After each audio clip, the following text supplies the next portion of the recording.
ম্যাচের আগেই ফলাফল ফাঁস। ভারত নাকি দক্ষিণ আফ্রিকা? প্রথম টি-20 ম্যাচে জিতবে কে? ভবিষ্যৎবাণী করল জ্যোতিষী বিড়াল।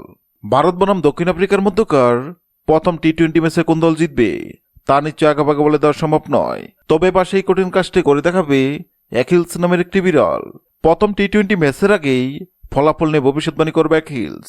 এর জন্য তাকে দেওয়া হয়েছে বিশেষ প্রশিক্ষণ। 2010 বিশ্বকাপে অক্টোপাস বলের কথা নিশ্চয় মনে আছে অনেকের।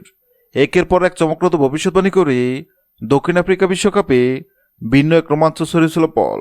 স্পেন যে 2010 সালে বিশ্বকাপ জয় করবে তা আগেভাগেই জানিয়ে দিচ্ছিল অক্টোপাসটি। সুখবর, ভারত বনাম আফ্রিকা টি-20 সিরিজেও আছে।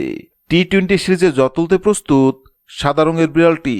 দবদবে সাদা নীল চোখের বিড়ালটির নাম অ্যাকিলস। নিবিড় যত্ন আর ভালোবাসা অ্যাকিলসের বেড়ে ওঠা বিশ্বের অন্যতম সেরা প্রাণী জাদুঘর সেন্ট পিটার্সবার্গ হামিটেজে। শালিক দুটি নিয়ে জন্ম অ্যাকিলসের। সৃষ্টিকর্তা তাকে দিনে শোনার ক্ষমতা, তবে আছে তীব্রমান শক্তি। তা দিয়ে চমক দেখাতে চায় বিড়ালটি, কিন্তু কিভাবে?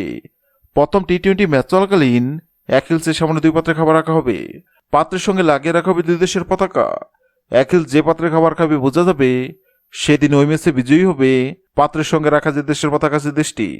আজ 9 ডিসেম্বর শুরু হবে ভারত ও আফ্রিকার মধ্যকার প্রথম টি-20 ম্যাচ। প্রথম টি-20 ম্যাচে কোন দল জিতবে? সেক্ষেত্রে অ্যাকিলস না গুড়ালের সামনে ভারত ও আফ্রিকা নামক 2 পাত্রে খাবার রাখা হয়। অবাক করার বিষয় হলো, সবাই ভেবে নিছিল বিড়ালটি হয়তো আফ্রিকা নামক পাত্রে খাবার খাবে, কেননা আফ্রিকা অনেক শক্তিশালী দল এবং সবাই ধরে নিচ্ছে প্রথম টি-20 ম্যাচ জিতবে আফ্রিকা। কিন্তু সবার ধারণা ভুল প্রমাণ করে অ্যাকিলস নাগুরালটি ভারত নামক পাত্র থেকে খাবার খায়। অ্যাকিলস নাগুরাল এমন কাণ্ডে অবাক হয়েছেন অনেকেই, কেননা বর্তমানে ভারত টি-20তে দুর্দান্ত ফর্মে আছে। এবার দেখার পালা অ্যাকিলস নাগুরালের ভবিষ্যৎবাণী সত্য হয় কিনা। হ্যাঁ দর্শক, আপনাদের বলছে, আপনাদেরকে মনে হয় ভারত বনাম আফ্রিকার মধ্যকার প্রথম টি-20 ম্যাচে কোন দল জিতবে? অবশ্যই কমেন্ট করে জানাবেন।